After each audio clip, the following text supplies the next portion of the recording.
Thank you, Mr. Chair. Question for the sponsor, please. I yield. Thank you. Mr. Sponsor, I'm looking at Section 2, criminal penalties, and it refers to, and I quote, property containing critical infrastructure. So if I own a ranch and I lease or give an easement to a pipeline company or gas company, then my ranch would be, quote, property containing a critical infrastructure. Is that correct? You got a yes and a no. I'm sorry? Yes and no. Okay. Follow up, Mr. Chair? The sponsor continue to yield. I yield. So I'll go with the yes part and continue on in that section. And it says if someone willfully or knowingly trespasses, and I understand that, but the second clause says, or enters property containing critical infrastructure. So this clause doesn't require trespassing or willful or knowing conduct, but would apply to any person who enters property containing infrastructure. That would be my ranch. Is that right? Again, a yes and no. All right, I'll go with the yes again. Follow up, Mr. Chair? The sponsor continue to yield. I yield. So you mentioned that this bill refers to peaceful protest or rioting, that it protects people peaceful protest and applies to rioting. Could you show me in the bill, please, where the peaceful protest is mentioned or rioting is mentioned? You're kind of asking a roundabout question. It's talking about breaking and burning things. If you damage, willfully damage, and I think that's a key word, willfully damage critical infrastructure, that's what this bill is pertaining to. Has nothing to do with peaceful protests. Follow up, Mr. Chair? Does the sponsor continue to yield? I yield. So I apologize. I thought when you stood up, you said that this bill protects peaceful protests and applies to rioting. But I have one last question. Under existing law, and I'm referring to section 45-61013 of Montana Code, it says a person who causes a substantial interruption of or impairment of public communication, transportation, supply of water, gas, or power, or other public services shall be fined an amount not to exceed $50,000 or be imprisoned in the state prison for a term not to exceed 10 years or both. So this bill triples those penalties, but unlike existing law, it doesn't require any interruption or impairment of the infrastructure, just tampering or defacing in any way. For example, spray painting a slogan. Is that correct? I'm not a judge. I'll accept that answer. Mr. Chair, speak to the bill, please. Representative. Thank you, Mr. Chair, members of the body. I strongly oppose this bill. First, it's unnecessary. Damaging critical infrastructure is already a crime, punishable by up to 10 years in prison and $50,000 in fine. This bill triples those penalties, 30 years and $150,000, and includes far less serious conduct.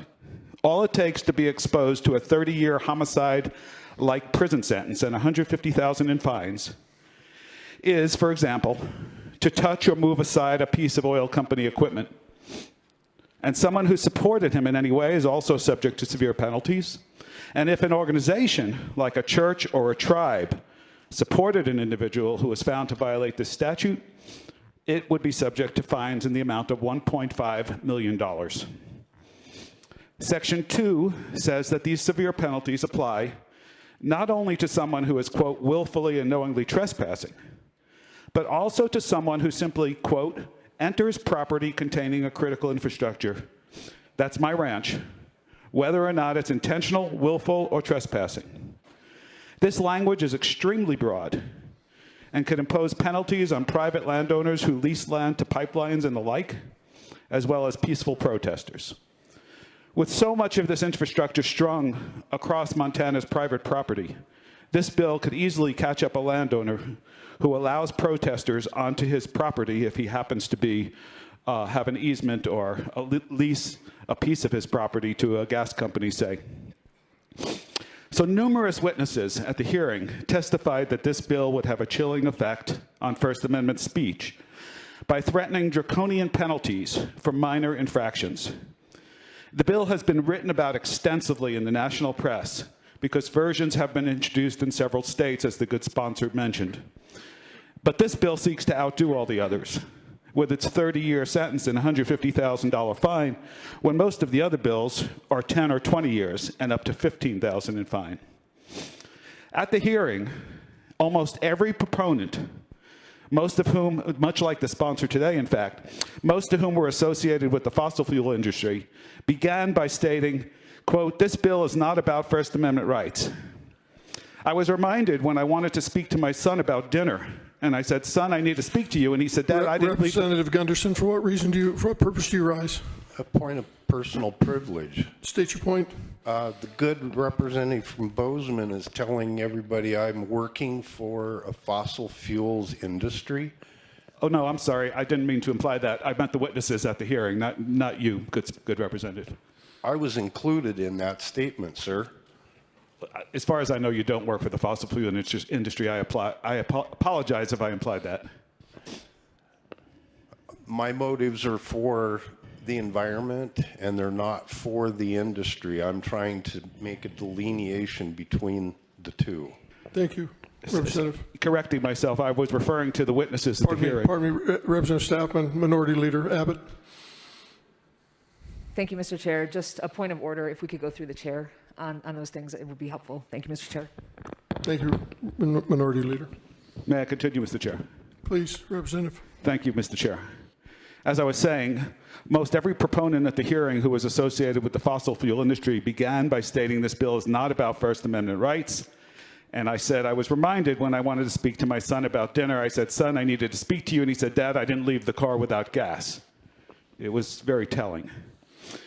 Across this nation, church leaders have said, quote, "There are people of faith who are concerned about climate change as a religious imperative, and they have a First Amendment right to bear public witness near a fossil fuel installation. This bill is meant to intimidate people from taking action," close quote. A religious leader in Ohio said that this bill could bankrupt some tiny little church in the middle of Appalachia that's trying to protect people from pollution. It's not only climate protesters whose rights to peaceably protest are chilled by this bill. Louisiana's governor vetoed a similar bill, saying that, quote, "It potentially created a scenario where the state would have needed to jail elderly black women seeking recognition of a slave burial ground that possibly contained their ancestors' remains." 1 minute. We can imagine the same with burial grounds in Montana. In sum, Mr. Chair, members of the body, this bill is wholly unnecessary, imposing draconian penalties. It gives too much power to large corporations at the expense of Montana landowners and those who would peaceably protest. This bill significantly shifts rights and powers from landowners to corporations, with our state government serving as enforcer. The chilling effect threatens our most fundamental freedoms and doesn't serve the interests of everyday Montanans. It also risks catching up innocent landowners who invite people onto their property but don't have the permission of the lessee or easement holder that happens to be a gas company. I am a big no on this. Thank you, Mr. Chair and members of the body.